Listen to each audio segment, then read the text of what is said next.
Today, I am going to speak to you about the nature of mind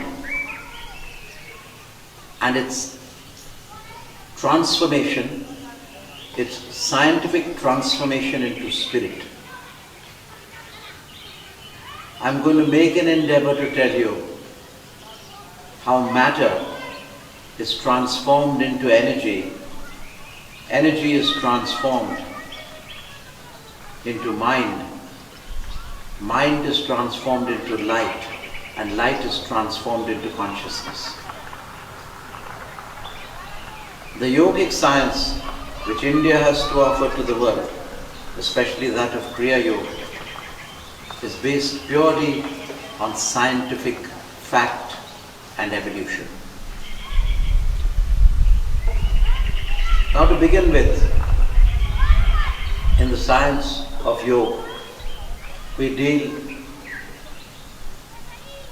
with these facets of yoga, these stages of yoga, which are called yam, niyam, asana, pranayam, pratyahar, dharana, dhyana and samadhi. There are 8 limbs, 8 sections to yoga. That's why it is called Ashtanga yoga, because there are 8 sections. And normally people connect Ashtanga yoga with the Sutrani Sutra Patanjali, with Yoga Patanjali.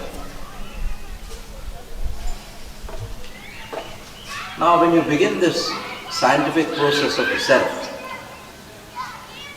this science I have called the education of inner knowingness.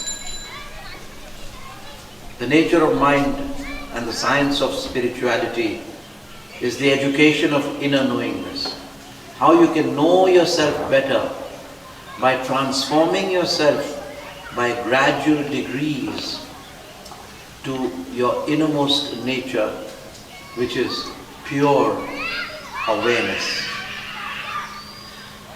So the basic existence of man, the basic nature of a human being, is his physical body, which he keeps healthy with exercise, yogasanas, proper diet. He thereby keeps a fit body. Then he goes to his next body, which is called the passional or sensual body.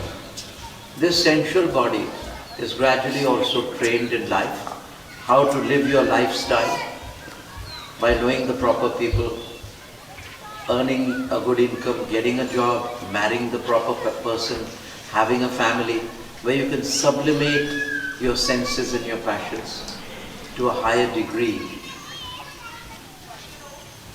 As a human being lives on, he practices his yogasanas, then he practices certain devotional chants whereby his passions are transformed into emotions, and his emotions are transformed into devotion, and the devotion is transformed into love. So this is the story of the heart, and the story of from the physical we go to the emotional body. The physical body, the sensual, passionate body, and then the emotional body, and then you sublimate it further to make it a devotional body. And for that we have practices called bhakti yoga. The physical body you practice karma yoga, for the emotional body you practice bhakti yoga, for the intellectual body you practice jnana yoga, and for the final moksha you practice raj yoga. So these are the different scientific yogic methods to transform the physical to the emotional to the mental, intuitional and spiritual bodies. It's done in a scientific way. After the emotional body, you read the scriptures, you read intellectual books, you read scientific books where you refine the mind, to train and tune your mind to higher perceptions of life.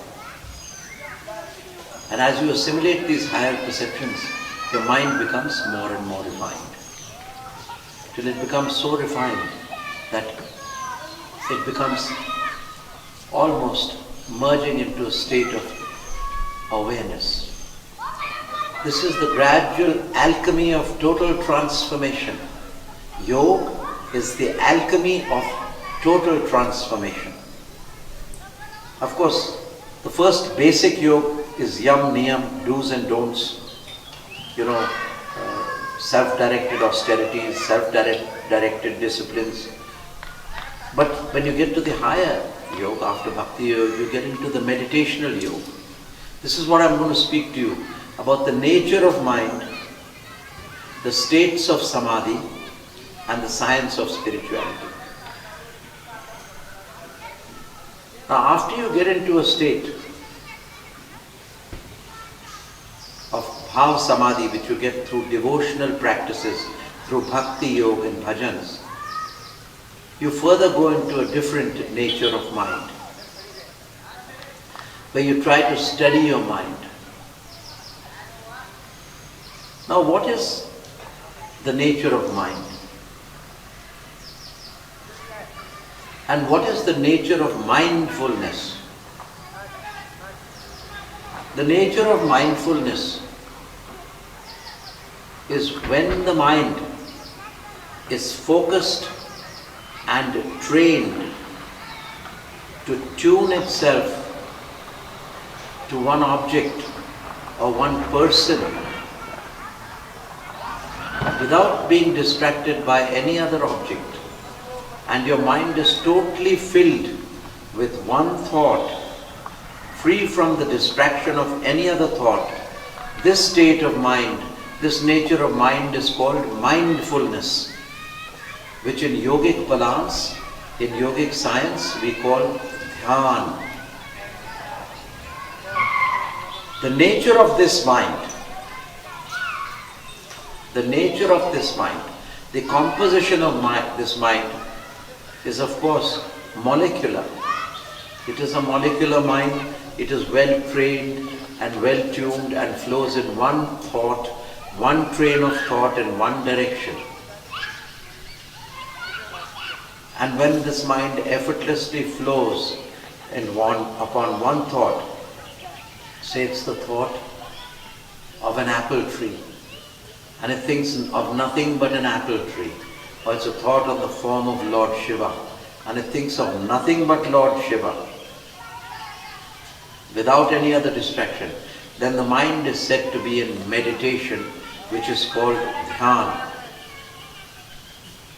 Such a mind is called a mindful mind. Mindfulness, you are in a state of mindfulness. Of course, there are higher and higher states which I will come to later. In this state of mindfulness, if you continue on your education of inner knowingness, you will get to a deeper state. When you get to the deeper state of mindfulness, you are focusing on the same object. Then you go from the molecular to the atomic stage. The mind becomes more refined and you are able to go into a subtler atomic stage of electron, proton and neutron. That is the composition of your mind in a state of the samadhi, which is the vitarka samadhi. So vitarka samadhi means reasoning, logical introspection, where you are seeing the form of Lord Shiva, the moon on his head. The name associated with the form is Shiva, the meaning of the name and the attributes. So the mind just focuses on that. Then the mind goes from vitarka samadhi. I am of course simplifying the states of samadhi for you and correlating it with the substance that samadhi is composed of. It's very scientific. It's very concrete, so you can grasp that, the process of meditation of dhyan is basically molecular. We are aware of the molecules in our mind. The process of the first stages of vitarka samadhi and vichar samadhi are electroprotonic because they go to a subtler state. I'm not going to go into the details. I'll try to make it as simple as possible. Then your consciousness goes to a deeper level from the Vitark Samadhi to Vichar Samadhi, where it goes to the subatomic level. Your mind from the atomic level is broken down to the subatomic level of electron, protons and neutrons. So the molecular mind in Dhyan, the atomic mind in the Vitark Samadhi, and in Vichar and Samadhi, it is the subatomic strata. Your mind becomes subtler and subtler. The constituents of your mind, by the process of a constant meditation, constant focus on the object of your study, refines your mind. And when you get to the subtler state of Vichar, then you have one flow of thought. It is at this stage that you can see only the object of Shiva, and you forget yourself. The moment you forget yourself, you are one with Shiva. There is one only. There is no you and Shiva, there is only Shiva. You and Shiva are one. This in yogic parlance is called samyam, where the subject and the object become one. It is called samyam. And from mindfulness you transit to a deeper state of soulfulness, where the inner attributes of the soul express themselves to you. And then your mind is one homogeneous fabric of radiant ether, and you go to a deeper state where the mind is not hardly mind. It is more subtle. And it is so subtle that it is merely electroprotonic. The neutron is received. It is removed. The neutron is removed. Now when the neutron is removed, you only have an electroprotonic mind in a state of Ananda Samadhi, which is the third state of Savikalpa Samadhi, where you're floating in a bliss of joy. You are partially integrated with that state. But when you become totally integrated with that state, there is no I, the ego disappears in Ananda Samadhi. But you are still in a state of soulfulness, and your consciousness has expanded. Then the mind becomes subtler and more refined by constant years of meditation, with the constant practice of Ananda Samadhi. You go to a deeper state of Asmit Samadhi, where you go and realize that all of this is me. I pervade the whole world. I am in every twitter of the bird. I am in the clouds. I am in the sea. Your awareness expands to the whole of the relative creation. And then you can see that all of this that exists is me. So this is a subtle state of mind, a very subtle state of mind. And here, this is the ultimate state of knowing relativity. You can see God, you can see His splendor, but through a purified state of mind. This purified state of mind, which is almost as pure as the Atma, this purified state of mind is the Buddhi, which is called the Ridhambara Pradnya, holding of the divine knowledge, the bearer of truth mind, the holder of divine knowledge, knowing everything there is to know in the universe. So this state of Asmit Samadhi is known as Ridhambara Pradnya, where your consciousness pervades the whole relative universe. But you're still in mind. Now comes the crucial state, the constitution of the mind. As it gets subtler from the molecular state, it becomes subtler and more expansive into the atomic state. From the atomic state, it becomes subtler and more expansive in the atomic state, the subatomic state, as is in Vichar and Ananda Samadhi. Then from the subatomic state, even the neutron and proton disappear, and you're only one vast electron. Your Savikalpa Samadhi is one homogeneous fabric of radiant ether, one electron, one corpuscular electron in a form of relativity. You are in a state of soulfulness. You have known the mysteries of nature. You have known the truth of nature. This is the science of mind, as by constant meditational techniques and yogic practices, it transforms itself from the molecular state to the atomic state to the subatomic state. And this goes to the radiant state of radiant ether, the one electronic state. But now from the electronic state it has to become light. The electron is the particle and the light is the wave. So at the edge of time, unveiling the edge of time, you still have to pass through the stargate where you are shifting from Sabikalp Samadhi to Nirvikalp Samadhi, from the electronic mind to the light mind, the lightning mind. So you're making the paradigm shift from the electron to light, from the materialistic particle to the spiritualistic light, which is half spiritual and half material. Now light is the crucial juncture. Light is matter at its subtlest end, which merges into spirit. And matter is light at its grossest level of iridium, the rock, the mud, the earth element. So the yogic method transforms you not only from man the man to man the brute to man, man the brute to man the man to man the God, but it also transforms you from matter to energy to light to consciousness. This is the science of spirituality. This is the nature of the mind. Practice, dear souls. Do not let any moment go by. Now the crucial state is reached where the electron, the one electron, has to speed up and become the wave. The particle electron has to become the wave of light. This is the wave-particle duality which has confused and perplexed many a researcher of truth, yogis and scientists alike. But without practice you can't make the transition from mindfulness to soulfulness. When you are in one electron, when you have Sabikalp Samadhi, in relativity you are in soulfulness.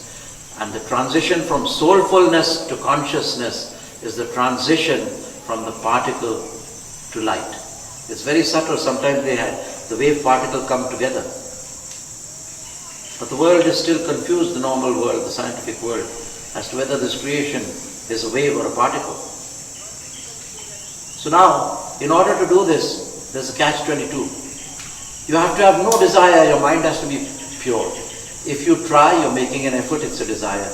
You don't pass through the stargate from the molecular electron to the wave of light.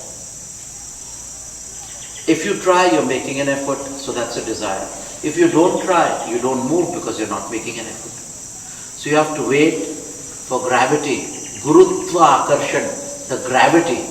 And as the gravity of your awareness increases by a constant focus on the purity of being, when your mind becomes as pure as your Atma, when your Buddhi becomes as pure as your Atma, then the Atma, by the virtue of its own gravity, swallows up the Buddhi, transforms the Buddhi into Atma, and sucking itself inside out through the stargate of the third eye, it transforms matter into spirit, it transforms Buddhi into Atma. But the Atma is still surrounded by a very thin film of materialism which is called light.